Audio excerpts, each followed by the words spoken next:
Halo sahabat Indonesia, kita ketemu dalam program Hot News dari Kanal TV Anak Bangsa. Sahabat Indonesia, kepulangan Muhammad Rizik Syihab menyisakan banyak masalah. Ada beberapa kejadian, salah satunya ada oknum TNI Angkatan Udara, juga oknum TNI Angkatan Darat yang bersuara mendukung Muhammad Rizik Syihab. Kemudian mereka berdua dengan alasan tertentu diberikan sanksi oleh atasan masing-masing.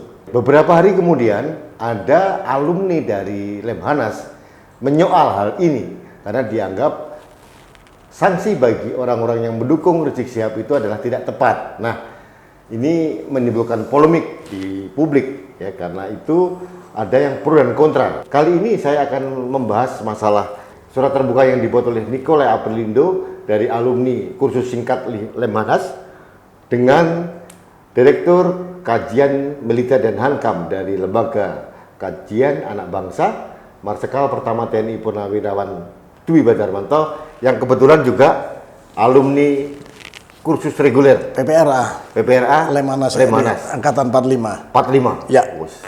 Kalau PPRA berapa bulan, Mas? 9 bulan. Kalau yang singkat itu? Singkat itu 6 bulan itu. 6 bulan? Ya. Bedanya apa? Bedanya begini, kalau yang PPSA itu ada beberapa mata ajaran yang tidak diajarkan di situ, kemudian pesertanya juga berbeda. Oh, oke. Kalau kursus di Lemhanas itu, program pendidikan apapun, itu bisa militer, bisa sipil juga? Ya. Oke, ya. Jadi bisa yang singkat. Untuk yang PPRA, yaitu program pendidikan reguler Lemhanas RI, itu diikuti oleh TNI, Polri, dan sipil. Dari pertukaran sipil. Oh. PPSA juga sama sebenarnya, hanya strata lama pendidikannya berbeda, kemudian mata ajaran yang diberikan juga berbeda. Jadi ada beberapa yang di kursus reguler tidak diajarkan di kursus singkat. Ya. Oh, gitu ya. Sahabat Indonesia, Pak Dwi Badarmanto ini juga pernah menjadi ketua senat di Angkatan 45. Kebetulan jadi ketua senat di PPRA 45 ya. Mas Dwi, ini ada surat terbuka dari Nikolai Aprilindo. Ya. Yang menarik, dia mengatasnamakan alumni Lemhanas, gitu ya. Ya. Jadi, orang berpikir, oh mungkin ini memang pengajaran di Lemhanas seperti itu. Gitu. Ya. Nah, sebelum masuk ke Nikolai, Mas, saya akan menanyakan ke Mas Dwi tentang apa yang dilakukan oleh oknum TNI dari Angkatan Udara maupun dari Angkatan Darat. Ya. Menurut kacamata Mas Dwi sebagai pengamat militer, bagaimana itu? Begini Mas Rudi, sebenarnya kalau dilihat apa yang dilakukan oknum berdua ini, baik yang dari TNI AD maupun dari TNI AU, tidak masalah. Ya, tidak masalah. Tetapi bahwa mereka berdua ini adalah TNI. Oke. Ya. TNI punya rambu-rambu untuk berbicara. Ada sebuah prajurit, ada sabta marga, ada kode etik, 8 wajib TNI, dan ada perintah atasan. Ada 8 wajib TNI? Ya, wajib TNI kan ada disebutkan di situ. Oh, ada di luar sabta marga semua prajurit? Oh, itu ada? Ada. Oke. Jadi banyak koridor. Ya? Dan itu harus diikutin. Oke, kalau mohon maaf kalau teman siapa namanya tadi Nikolai Aprilindo menyebutkan bahwa dengan segala dalihnya, dengan alasan-alasannya, tapi belum lupa bahwa mereka ini TNI yang harus mematuhi apa-apa rambu-rambu di TNI. Kalau tidak ada rambu-rambu, ada perintah dari Panglima TNI, dari Kepala Staf Angkatan yang memerintahkan seluruh anggota TNI harus berhati-hati menggunakan sosial media. Oh, iya. Artinya apa? Yang kan ada pelanggaran di situ. Iya.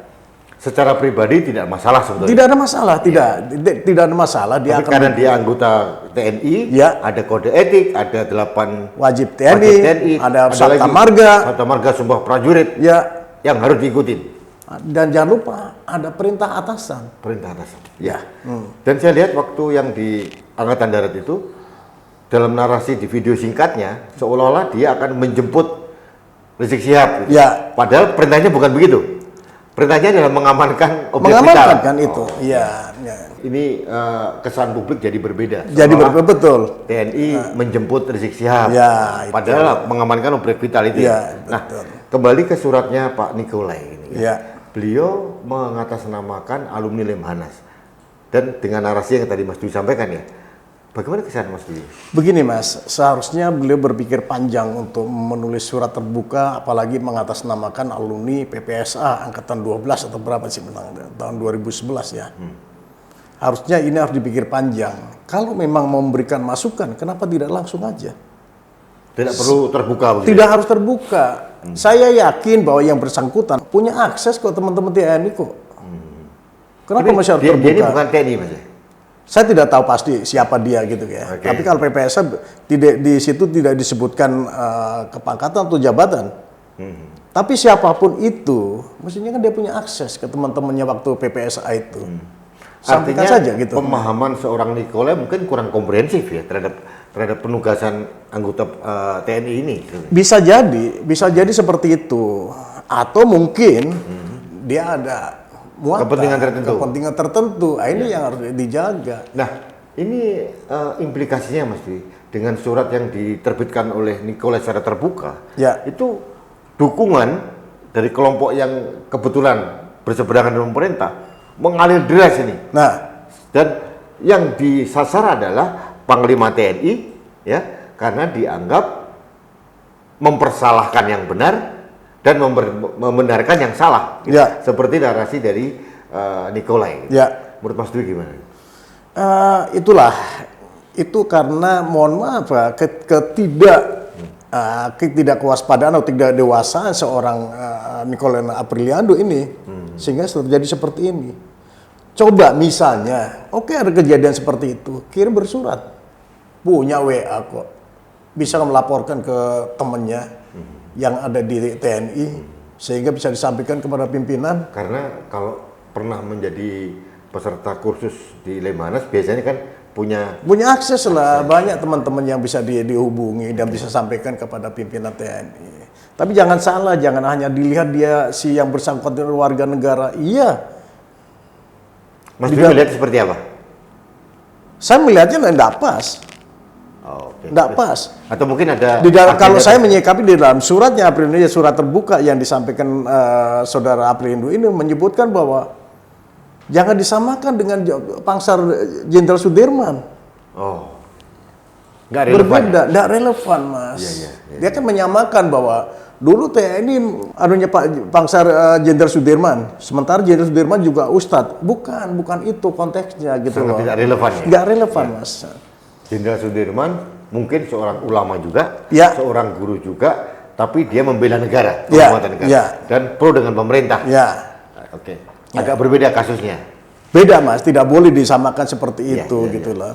Kemudian si saudara Nikolai Aprilindo juga menyebutkan bahwa yang bersangkutan adalah warga negara. Iya warga negara, tapi jangan lupa di marga ke-4 sampai dan marga ke-7 yang bersangkutan adalah prajurit TNI. Oke. Ya Mas ya. Di marga 1-3 itu sebagai 1, warga 2, negara. 3 atau sebagai warga negara, 4 sampai 7 itu TNI. Prajurit TNI. Iya, dia Dan punya harus kewajiban. terikat itu. Terikat dengan aturan itu Mas, tidak bisa Ditambah tidak. dengan sumpah prajurit tadi. Sumpah prajurit ada perintah atasan. Ada wajib 8 wajib. Sudah wajib TNI.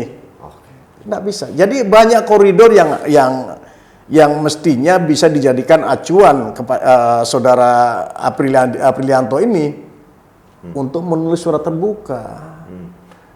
Jadi artinya ini era medsos nih Mas. Ya. Jadi pasti semua prajurit TNI menggunakan itu. Pasti. Nah, Ya, untuk supaya tidak keluar dari koridor itu mereka sudah ada rambu-rambu ya. Mas? sudah. Oke. Saya sering membaca dan sering mendengar tentang himbauan atau bahkan perintah dari pimpinan bagaimana seluruh prajurit termasuk keluarganya bersosial media. Itu sudah ada rambu-rambunya. Iya. Ya. Oke Mas Dwi, ini terakhir Ya, apa saran Mas Dwi untuk prajurit TNI yang masih aktif ini? begini, saya dulu pernah jadi prajurit dan saya pernah menjadi menduduki satu jabatan yang berhubungan langsung dengan bagaimana cara penggunaan sosmed. Oke. Ya, jadi bukan hanya prajurit Mas, jadi semua lah. Oke. Saya anukan semua. Kita harus bijak menggunakan sosmed, ya. apa yang kita upload, apa yang kita share itu harus kita pikir 2, 3, 4 kali. Apalagi seorang prajurit TNI. Ya, Mau lebih ketat lagi. lebih ketat lagi kita punya yang tadi saya bilang. Iya, Itu ada aturan-aturan atau koridor-koridor yang menjaga seorang prajurit untuk menggunakan sosmed gitu. Gitu ya. Ya. Oke, yang terakhir, Mas Dwi pernah menjadi ketua senat. Wes. Oke, sarannya apa untuk teman-teman alumni Lemhanas? Karena jangan sampai Lemhanas ini dibawa kemana-mana. Nah, gitu, karena Mas. kepentingan tertentu. Apa yang menurut Mas Dwi? Begini, bagi teman-teman yang sudah pernah mengikuti pendidikan di Lemhanas, baik itu di program reguler, program singkat, maupun di taplenya, kita sudah punya jalur. Kita punya namanya IKAL. Salurkan, iya, Ikatan Keluarga Alumni Lemhanas. Ikatan Keluarga Alumni Lemhanas. Ya. Ini Pak Agung Gumelar ini. Ya, anunya Pak Agung Gumelar. oke. Masing-masing provinsi juga punya, Iya, ada iya. Pemprov DKI, ada Pemprov Cabang-cabangnya yang lain. gitu ya? Iya. Ya, oke. Nah, sampaikan ke situ jalurnya, jangan perorangan. Daetis kita punya punya Expedicop sesama lulusan Lemhanas. Nah, ini harus disalurkan pada salurannya, jangan terbuka seperti itu gitu loh. Jadi jangan juga nama besar Lemhanas dibawa-bawa. Iya, betul, kepentingan setuju. tertentu. Untuk kepentingan tertentu. Saya yakin ini ada kepentingan. Nah, itu dia. Ya. Jadi sangat tidak bijak membawa institusi negara yang terhormat ya. Betul, betul. Saya kira itu Mas Dwi, cukup pesannya. Oke, terima Ada tambahan kasih. lagi? Oh, cukup, Mas Rudi. Baik, sahabat Indonesia, demikian pesan dari Marsikal Pertama TNI Purnawirawan Dwi Badarmanto. Beliau juga alumni dari kursus reguler Lemhanas. Banyak tahu beliau tentang bagaimana bersikap sebagai seorang prajurit, karena beliau juga purnawirawan dari TNI, dan beliau juga alumni dari kursus Lemhanas. Jadi saran dari beliau kepada prajurit TNI, kepada alumni Lemhanas, ini mungkin bisa menjadi inspirasi, bisa jadi pencerahan buat kita semuanya. Bagaimana kita bijak untuk bermedia sosial. Ya. Dan yang paling penting adalah saran dari Mas Dwi adalah jangan membawa nama besar institusi negara untuk kepentingan tertentu. Ya. Ya, ini semua orang, semua pihak harus saling mendukung, saling menentukan suasana, jangan menciptakan kegaduhan. Ya. Jangan berselancar di atas masalah yang sedang Iya. manas membara ini, Mas. Betul. Baik. Terima kasih, Mas Dwi. Terima Oke. kasih. Ya, selamat akhir pekan. Baik, sahabat Indonesia, demikian ulasan singkat kita tentang surat terbuka dari Nikolai Aprilindu dari alumni Lemhanas terkait dengan beberapa oknum TNI yang diberikan sanksi karena ujaran terhadap kedatangan Muhammad Rizik Syihab. Mudah-mudahan bermanfaat. Sampai ketemu lagi pada kesempatan berikutnya.